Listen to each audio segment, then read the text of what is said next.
O final da década de 80 foi marcado por dois acidentes envolvendo radioatividade. Em 1986, aconteceu em Chernobyl, na Ucrânia. No ano seguinte, em 1987, foi a vez do Brasil aparecer no mapa do mundo com um acidente envolvendo o Césio-137 em Goiânia, considerado até hoje o maior acidente radioativo do mundo em uma área urbana. O avião que transportava a delegação da Chapecoense caiu. Os dois foram condenados pela morte de Isabela Ardoni. Osama Bin Laden, chefe da Al-Qaeda, está morto. 13 de setembro de 1987. Foi nesse dia que dois catadores de lixo entraram em uma clínica abandonada e perceberam que ali existia uma peça, um equipamento que chamou a atenção pelo peso, cerca de 200 quilos. Ali eles viram uma oportunidade de ganhar dinheiro, sem se preocupar muito com o que tinha dentro daquela peça. O que eles não sabiam é que aquele tal equipamento pertencia ao Instituto Goiano de Radioterapia e era utilizado em tratamentos médicos. A clínica foi mudada de local, mas a peça ficou no prédio anterior. Da onde acharam, levaram para casa. Mesmo com um peso absurdo, eles conseguiram chegar em uma residência. Lá, a peça foi desmontada e ficou 5 dias, do dia 13 de setembro até o dia 18 de setembro. Durante esses 5 dias, eles tentavam abrir a peça, até que conseguiram uma brecha, conseguiram abrir uma parte. Naquela parte saía um pó misterioso. Eles tiveram contato durante esses 5 dias, que era o Césio-137. Durante esses dias, eles começaram a perceber algumas mudanças no corpo e alguns problemas de saúde. Cabelos caindo, diarreia, fraqueza. Esses eram alguns sintomas que os catadores Wagner e Roberto começaram a sentir naquela semana. 18 de setembro. Esse foi o dia que os catadores foram vender a peça no Ferro Velho, em um setor central de Goiânia. Aquele ferro velho era de Devair Alves Ferreira. Até então, um desconhecido marcaria a história do Brasil em poucos dias. O Devair ficou com a peça em sua oficina. Em seguida, 2 funcionários terminaram de abrir aquele misterioso equipamento que continha uma cápsula com um Césio-137. Olha só o trem.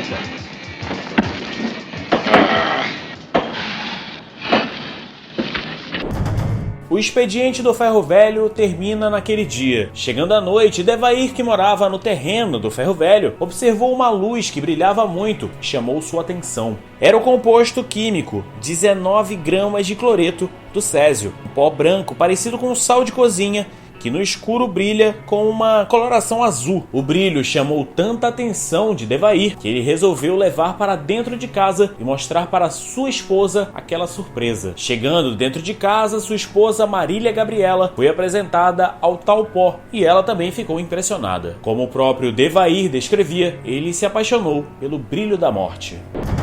Aos poucos, aquele pozinho brilhante vira atração na casa de Devair e na casa de seus familiares. Isso porque ele apresentou para muita gente e algumas pessoas queriam levar uma amostra para suas casas. E deram um valor enorme a esse pozinho.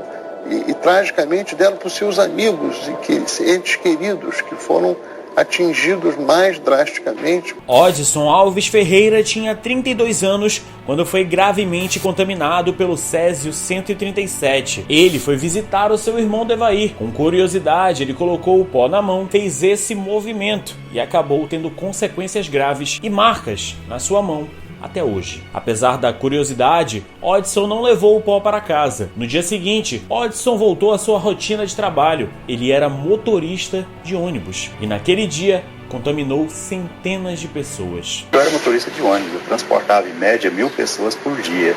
E também era uma fonte radioativa. Você pode ter contato com material radioativo, você pode ingerir pela boca ou ter ele dentro do seu organismo através da respiração. O outro irmão de Devair, Ivo, resolveu levar para casa o pozinho para mostrar para sua filha, Leide das Neves Ferreira, de apenas 6 anos de idade. Ela que teve o caso mais grave entre as pessoas contaminadas, uma vez que ingeriu o Césio-137. Leide, já te chamei 2 vezes. Mas que besteira, macarrão é tão bom, Leide.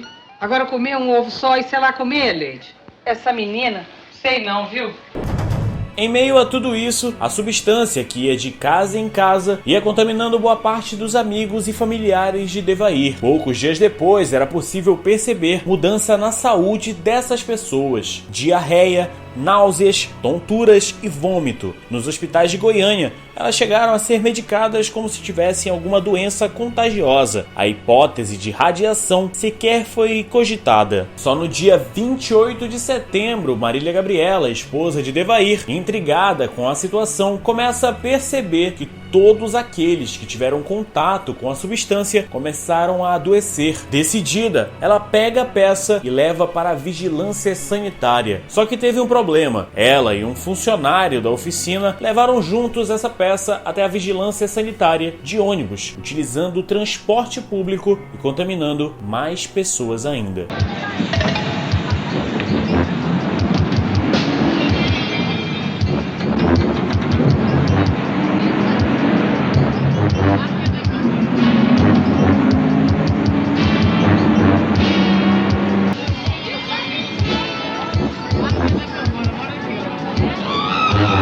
A atriz Joana Fon fez um filme interpretando Marília Gabriela. O filme se chama Césio 137, O Pesadelo em Goiânia, de 1990. A atriz se emocionou ao fazer essa cena do ônibus, pois ela acabou lembrando o que estava acontecendo naquele dia, em 1987. E quando eu saí daquele ônibus, eu tive uma crise de choro que não foi brinquedo. Ver aquelas pessoas todas pobres, mal vestidas, sendo vítimas de uma coisa, de uma grandeza que eles mesmos não entendiam. O físico então avalia e percebe que é Césio 137, um produto altamente radioativo. O físico era Walter Mendes, de Goiânia, e foi constatar que haviam índices de radiação na rua 57 do setor do aeroporto, bem como nas suas imediações. Ele foi visitar os familiares e vizinhos de Devair. Aproximadamente a uns 70, 80 metros já tinha estourado a escala do detector. Inclusive Walter, impressionado com aquilo, achou que o detector estava quebrado. A atuação do profissional foi decisiva na não ampliação da tragédia. Um bombeiro sem conhecimento iria descartar o material em uma água corrente. A partir dali, Walter conseguiu perceber a gravidade da situação. Quando ele aproximou o detector da garotinha Lady, a quantidade de radioatividade era assustadora. Com as notícias dos jornais, a população entra em pânico. Afinal, como saber se está ou não contaminado daquela substância que era invisível? No Estádio Olímpico de Goiânia, mais de 100 mil pessoas passaram por exames. Foram colocadas em quarentena e banhadas constantemente com a utilização de esfregão e chuveiradas. Detectada a alta radiação na pequena Lady, ela teve que ser transferida para o Hospital da Marinha, no Rio de Janeiro. Naquele momento, em Goiânia, era a última vez que Lady via sua mãe. Pra que eles vão me levar, mãe? Eles vão cuidar de você, filha, pra você ficar boazinha logo pra mamãe, tá bom? Aí foi o último contato nosso, foi eles. Dei um abraço nele.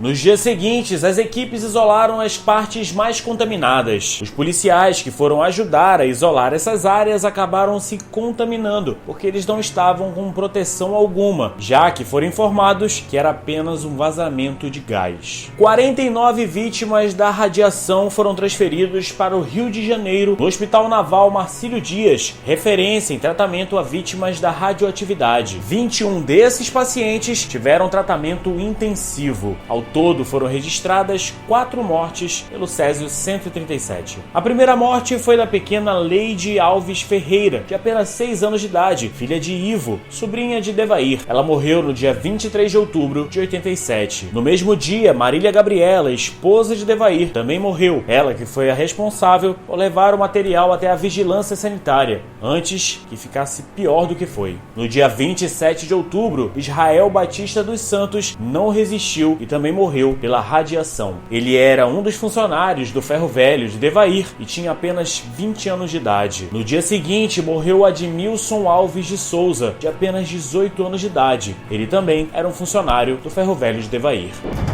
Os corpos voltaram para Goiânia para o sepultamento. Os caixões foram feitos especialmente para essas 4 vítimas, revestidos com chumbo para evitar a radiação. Houve um grande problema na hora de enterrar essas pessoas no cemitério em Goiânia. Boa parte da população se revoltou e não queria que aquelas pessoas fossem enterradas ali com medo da radioatividade. Quando o cortejo chegou aqui no cemitério do parque, uma manifestação inesperada. Os moradores da região resolveram protestar contra o sepultamento das 2 vítimas da radiação nesse cemitério. Um grupo de moradores jogava pedras, gritava e tentava se atirar ao chão para impedir a passagem do cortejo. A tampa de madeira foi aberta rapidamente para que a família pudesse ver o rosto de Maria Gabriela por um visor. Para retirar o caixão com o corpo da menina Leide Ferreira, foram necessários 12 homens. O caixão era mais pesado, quase 700 quilos.